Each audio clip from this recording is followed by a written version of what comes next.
Hey everyone, welcome back to the channel. If you've ever found yourself stumped on how to add the euro sign to your Google Sheets, maybe you're tracking expenses for a trip to Europe, managing international invoices, or just need your spreadsheet to look super professional for work, you're in the right place. In this tutorial, I'm going to walk you through the 4 best ways to quickly and easily add the euro symbol to any cell in Google Sheets. By the end of this video, you'll know several methods so you can always pick the one that's fastest, easiest, or most convenient for you. Let's get right into it. The first way is an old school trick that's actually super handy using your keyboard's Alt code.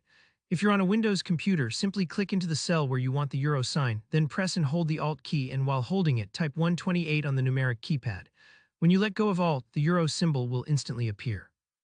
Now this might take a couple tries if you're not used to using Alt codes, and you'll want to make sure you're using the actual number pad and not the numbers above your letters. It's a quick method once you get the hang of it, and honestly it feels kind of like a secret shortcut. If you're on a laptop and don't have a dedicated number pad, you may need to turn on numlock or use an external keyboard, but don't worry, I'll show you some other methods as well.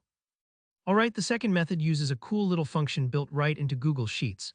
In any cell, type equals char 8364 and press enter. The moment you do, Google Sheets will automatically display the euro symbol for you. It's using the Unicode number for the euro sign, so you don't have to remember any special key combinations.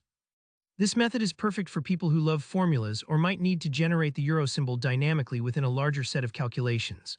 A quick tip: if you copy the cell, you'll be copying the formula, not just the symbol, so if you want just the character, copy it from the formula result and paste it where you need. Our third way is the most straightforward, and sometimes the most obvious is the best. Just open up your web browser, go to Google and type euro sign. You'll see the symbol that's euros appear right away in the search results. Highlight it, copy it using Ctrl+C, and then head back to your Google Sheet and simply paste it into a cell. This approach is simple and effective, especially if you don't want to mess with codes or formatting options.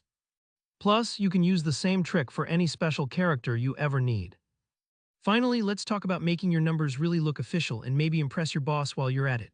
If you want to format an entire column or just a set of numbers so they all show up with the euro sign, go up to the top menu and click on Format. Then go down a number, and underneath it you'll see Custom Currency. In the search box, type Euro, select the Euro option and hit Apply. Now everything you've selected will display with the euro sign as the currency symbol. This is great if you're converting columns of prices, budgets, or any financial figures, and it keeps your spreadsheet looking tidy and consistent. Don't worry if it takes a second to find the Custom Currency option, just take it slow the first time and it'll become second nature. And there you have it, 4 reliable ways to add the euro sign in Google Sheets. Whether you prefer a quick keyboard shortcut, a simple formula, a trusty old copy-paste, or a clean professional format for your entire column, I hope one of these methods fits exactly what you need. If you found this video helpful, give it a like, and if you have any questions or run into any trouble, let me know down in the comments. I'm always happy to help. Don't forget to subscribe for more tutorials just like this. Thanks for watching, and I'll see you in the next one.